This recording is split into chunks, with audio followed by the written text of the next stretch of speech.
Yo, what's up, what's up? It's the monarch of the subterranean, legendary lethal lyricist, the rhyme inspector, Percee P, representing Los Angeles, Stones, Throw Records, y'all. I'm from the South Bronx, that's where I'm from, Patterson Projects. You know, the hometown of AG, from Showbiz and AG, the professional boxer, middleweight, I ran the Blade Barkley, Tiny Archibald, back in the days, you know, pro, you know, basketball player, and also was it Guy Fisher? He used to be down with like Nicky Barnes, I guess the drug kingpin stuff.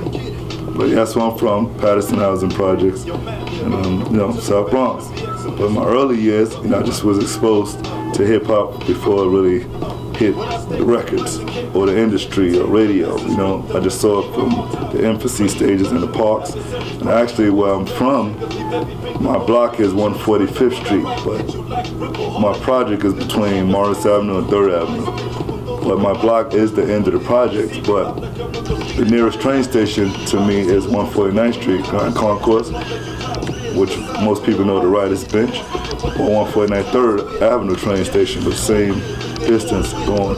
But if I was to walk to 3rd Avenue and turn down and walk, I would walk past a place when I get to 147th Street called Fashion Motor. That's another famous art gallery. If you're looking in hip hop books about graffiti, you'll probably see some of these places, but this is actually my actual neighborhood. You know, Karis wouldn't even mention my housing projects in the record South Bronx. Yeah.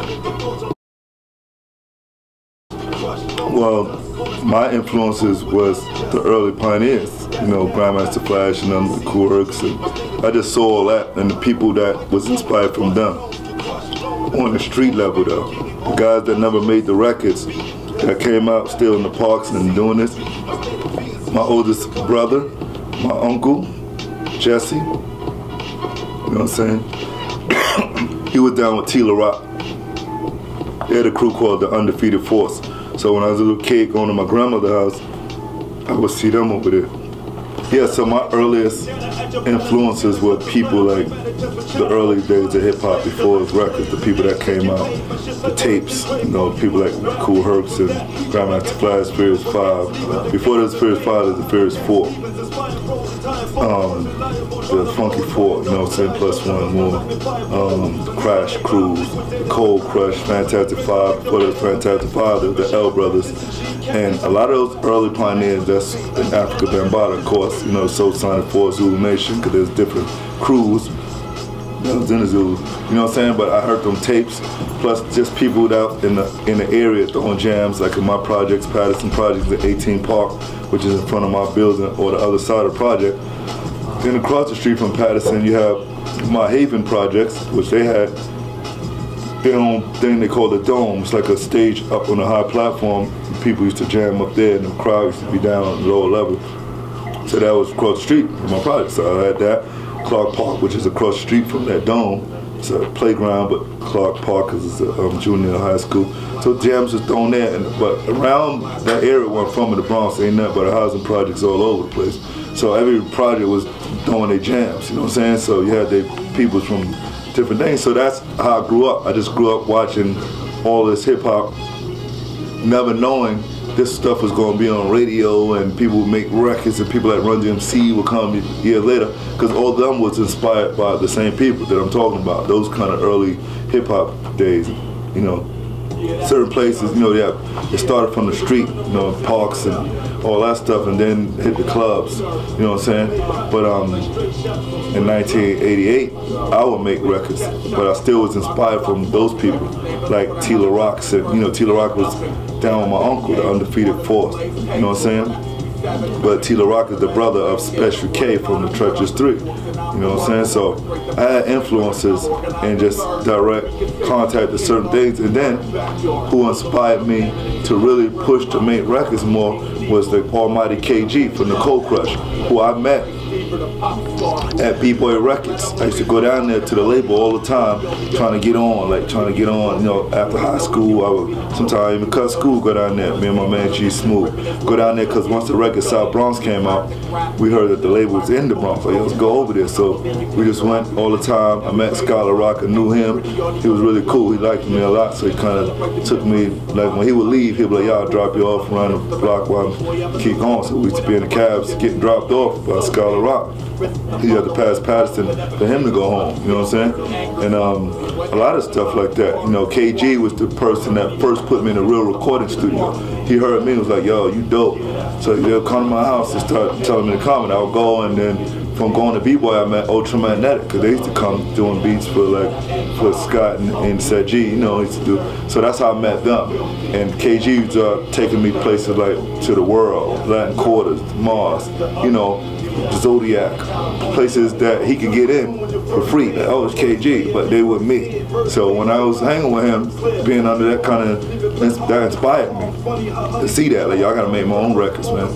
You know what I'm saying? And things like that just made me see hip hop in a bigger state, because I was still in the Bronx. But when he started taking me down to Manhattan clubs and downtown and different races of people listening to the same, acknowledging the same music, I'm acknowledging like, wow, these cats know about this guy, you know? And that's how it was for me. So I was like, yo, I gotta really do this, make some records. And I just never stopped.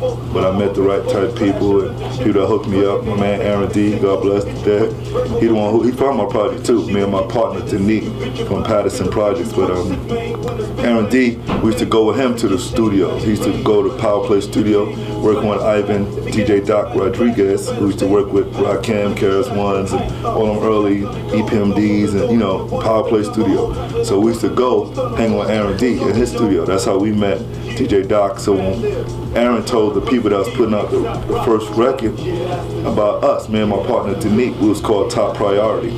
So he told them about us, and they said, well, they could make a good song, I'll put them on the record. So we already knew Doc from going with Aaron, so we just recorded our first record called Let the Homicides Begin, recorded in Power Play, and the rest was history.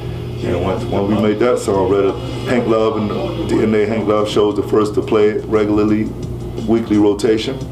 Red Alert picked it up, 98.7 Kiss started playing it all the time. So for him to play it was like if you were in LA being played on Power 106 or 102.3 The Beat. That's what Red Alert 98.7 Kiss was in New York in the 80s and the 90s coming up. So Red Alert is definitely a legendary DJ. For him to play his songs like everybody's hearing.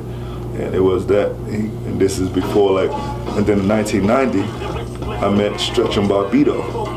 And most people know them, they legendary underground, responsible for a lot of people that we know now, legendary hip hop acts.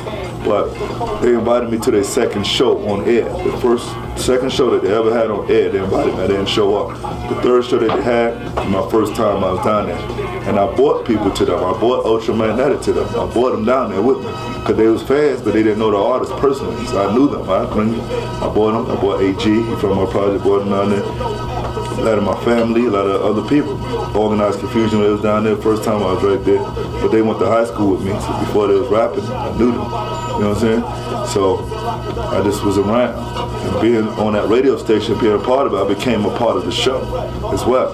I used to go down there and play my old school tapes, because they was talking about old school days of hip hop. Yeah, I remember back in the T Connection and Busy Bee and Mo D, and I got the tapes. They was like, you got the tapes? Like, yeah, I got all that shit. So I brought them down there, and because I knew my tapes, they made me a part of their show, and they called it the Percee P Old School Corner. For those that know what I'm talking about. They know it's the truth. And you can always ask Stretch and Barbito, they'll tell you, like, yeah, Percee, down here, and then I could stop. I got tired of keep going down there because they'd come on real late, like 1 to 5 in the morning. And Thursdays, you know what I'm saying? And Friday morning, coming out with the sun coming up, I'm like, nah. So after a while, you just hold the tapes and play what you want to play. And I stay home, you know, and sleep and stuff. But that's how I met them. And Stretch Armstrong was the A&R Big Beat Records. Barbito was working for promotion for Def Jam. When I first rapped down there, they both was interested in me. They both gave me cards the first day. And went after I rhymed. And I was rhyming with Large Professor, this guy Joe Fatal, and this other guy. But Joe Fatal and Large Professor was on the song, you know, Large Professor, main source, first album, the song Live at the Barbecue. The rhyme that featured Nas on the song. But the rhyme that Large Professor said on that record, he wrote in the studio at Stretch and Barbito. And I came in, he had a notebook. So when he was rapping with me, he was reading up the paper. His rhyme became that song, the verse that you hear on Live at the Barbecue. The rhyme that I said became the verse to the song Yes You May, which you know, that got me a quotable in the Source magazine, but I was rhyming with like Lord Finesse and AG. And as a matter of fact, the remix to that song was the first song Big Al was on. who the same producer who was working with me, I introduced him to Lord Finesse, and he did that song, my man T-Ray. Yeah.